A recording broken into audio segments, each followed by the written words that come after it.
많은 사람들이 삶의 모델로 여기는 인물들이 있습니다. 예를 들면 한번 추측해 보시죠. 누군가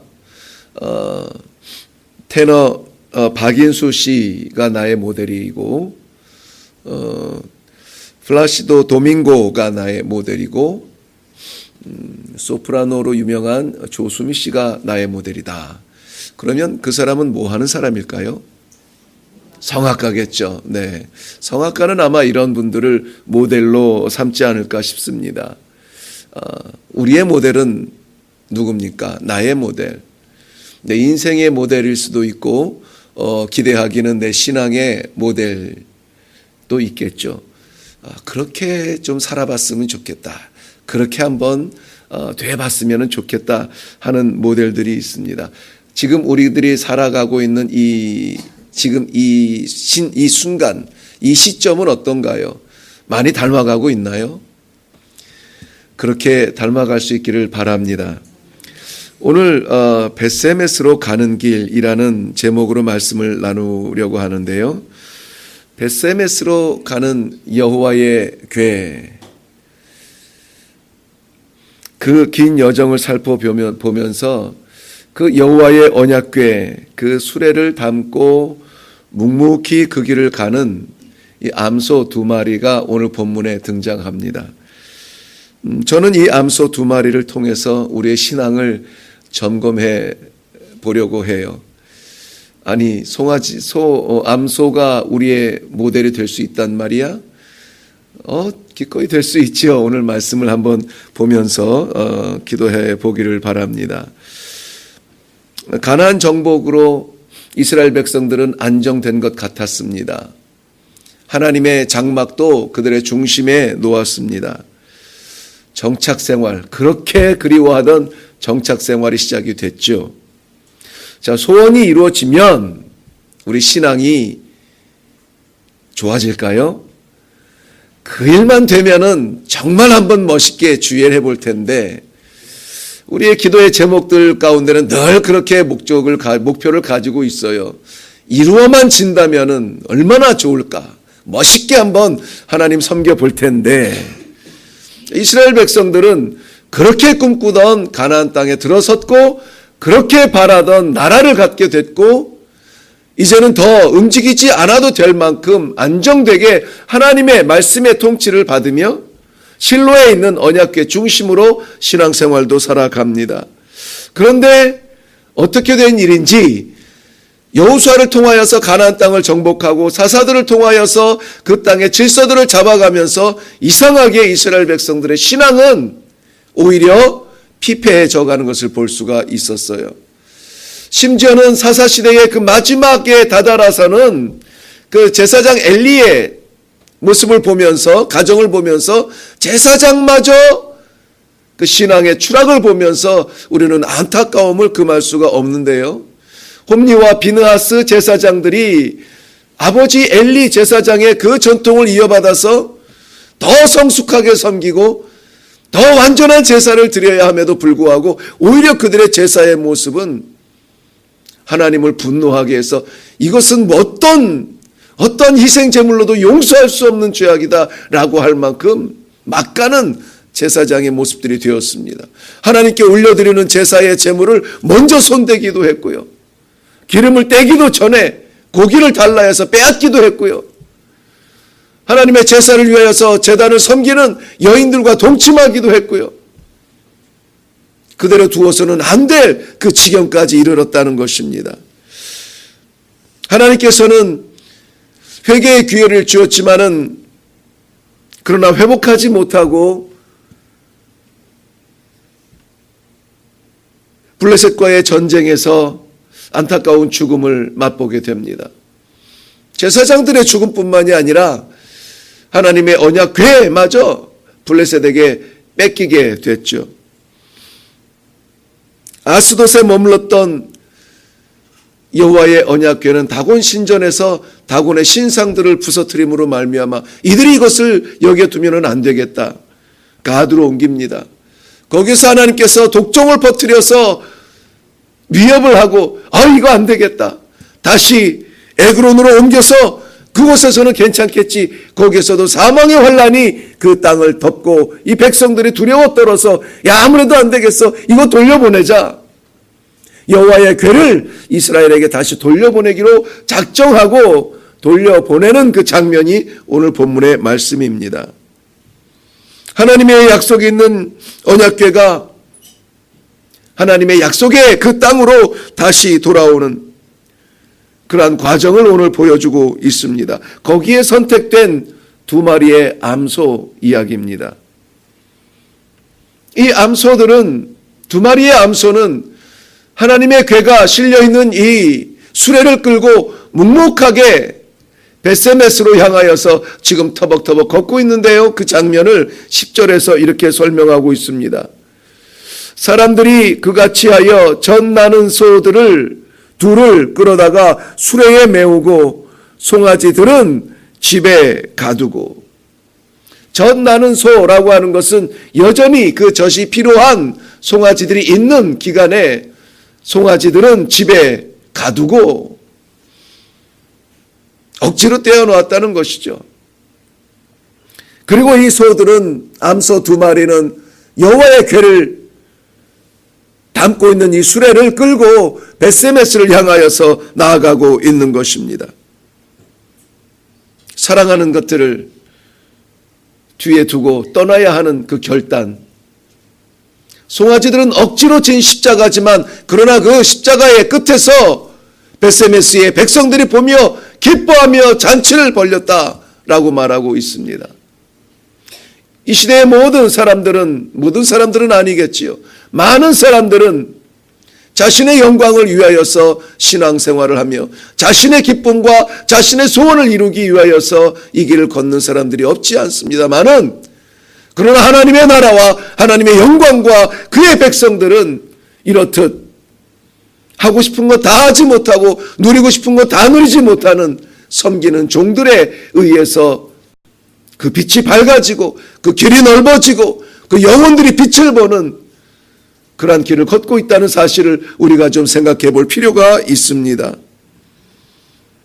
12절 말씀에 암소가 벳세메스 길로 바로 행하여 대로로 가며 갈대에 울고 그랬습니다. 갈대에 울고. 갈대에 울었다는 이 갈대라는 말보다 조금 더 정확한 표현은 가는 내내 울었다 그랬습니다. 가는 내내. 가는 내내. 안 그렇겠습니까? 사랑하는, 가장 사랑하고 아끼는 것들을 집에 두고 떠나야 하는 그 길이 얼마나 안타깝고 마음이 아프겠습니까? 그런데 이 젖소 두 마리는 그 맡겨진 일을 위하여서 그 길을 지금 묵묵히 벳세메스를 향하여서 여호와의 궤를 싣고 가고 있다라고 하는 것입니다. 연결해서 보니까 갈대에 울고 좌우로 치우치지 아니하였다라고 말합니다. 좌우로 치우치지 아니하였다라는 것은 이것이 좋을까 저것이 좋을까 고민하며 생각하며 계산하며 나아가지 않았다는 거예요. 벳세메스를 향하여서 직진했다라는 겁니다. 절대 순종, 절대 복종으로 나아갔다는 거예요. 이 소들이 그 길을 걸어보았겠습니까? 그러지는 않았을 거예요. 그렇다면 이 소들의 이 길을 인도하시는 하나님의 인도하심에 그저 묵묵하게 나아가는 겁니다. 침묵으로 나아가는 거예요. 요란하지 않습니다. 14절 말씀 보면은 그렇게 그 길을 걸었던 이 두 마리 암소의 최후를 볼 수 있는데요. 14절 말씀, 수레가 벳세메스 사람 여호수아의 밭 큰 돌 있는 곳에 이르러 선지라. 무리가 수레에 나무를 패고 그 암소들을 번제물로 여호와께 드리고. 그렇게 수고하고 애쓰고 달려갔는데 염을 잘 먹여서 이제까지 먹어보지 못했던 것 잘 대접받고, 그리고 돌아간 것이 아니라 그 자리에서 자기가 메고 왔던 수레를 불태워 거기에 번제물로 드려졌다. 이 길을 갈 수 있겠습니까?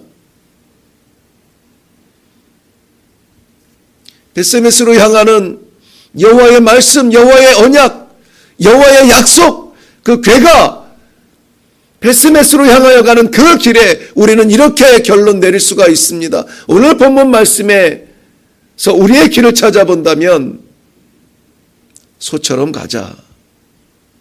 소처럼 가자. 누구나 다 제사장이 되어서 제사를 드리는 자리에 서고 싶습니다. 그러면은 제단은 누가 올라갑니까?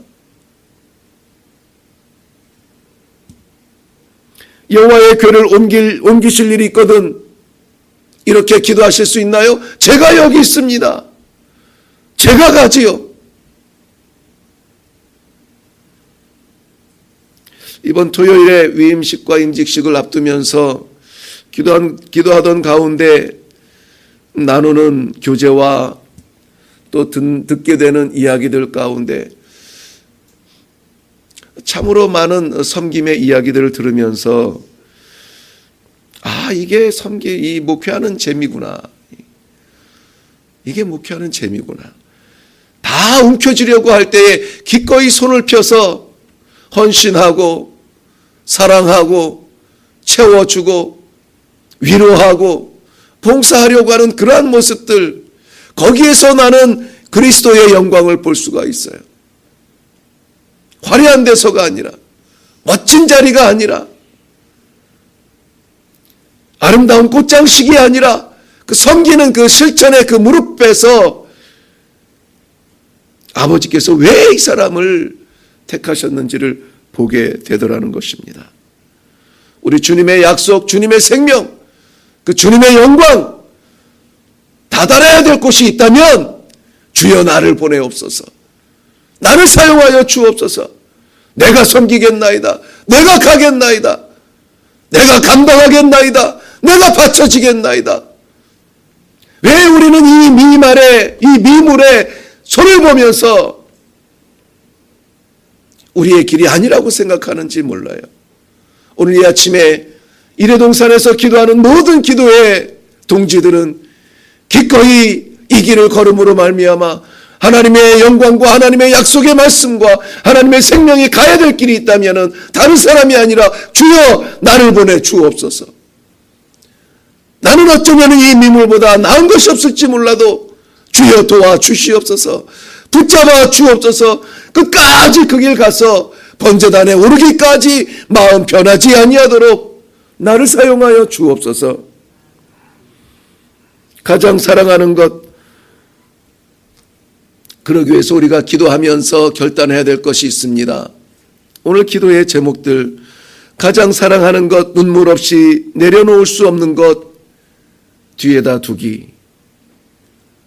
이게 좋을까 저게 나을까 좌우로 사람 따라가며 두리번거리지 않기. 번제단에 오를 열정을 허락해 주옵소서. 기꺼이 우리 마음문 열기. 얼마 전 누구와 나눈 대화 가운데 안도연 시인의 연탄재라는 글을 나누었어요. 연탄재 함부로 차지 마라. 너는 누구에게 한 번도 뜨거운 사람이었느냐라는 질문이 담긴 시였습니다. 연탄재 요즘 시대 젊은이들에게 이 시를 나누는 것은 무의미합니다. 뭔지 몰라요. 근데 우리는 알잖아요.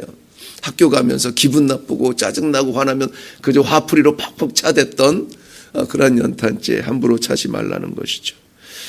장렬하게 오늘 이 역사를 위하여서 묵묵히 그 길을 가는, 한 번이라도 인생에 있어서 주를 위하여서 뜨거울 수 있는, 타오를 수 있는 귀한 기도의 동지들이 되시기를 주님의 이름으로 축원합니다.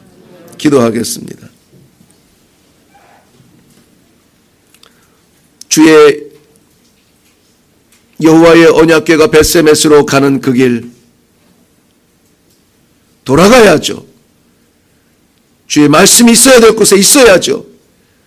우리는 당연히 알고 이방 땅에 묶여있는 언약궤에 울분하며 하나님의 백성들에게 담겨질 언약 말씀 당연히 돌아가야 될 거라고 고민하며 생각하지만 그 길을 위하여서 누가 갈 것인가? 누가 갈 것인가? 오늘 하나님께서 기도하는 주님의 종들에게 묵묵히 그 길을 걸었던 이 두 마리의 소를 보여주시며 네가 가지 않을래?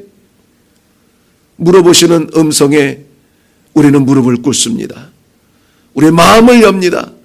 아버지 하나님, 주의 생명과 주의 사랑과 주의 영광과 주의 나라가 넓어지는 그 영광 앞에 구경거리 되지 아니하고 아버지 하나님께서 사용하여 주시는 일꾼이 되어서 오늘 이 사명 감당하는 이 시대에 주의 언약궤에 옮겨가는 귀중한 쓰임받는 하나님의 종들이 되게 하여 주시옵소서.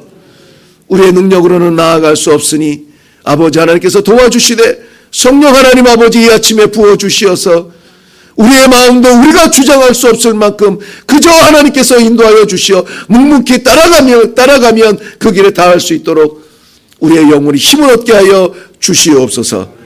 감사드리옵고 예수님의 이름으로 기도하옵나이다. 아멘.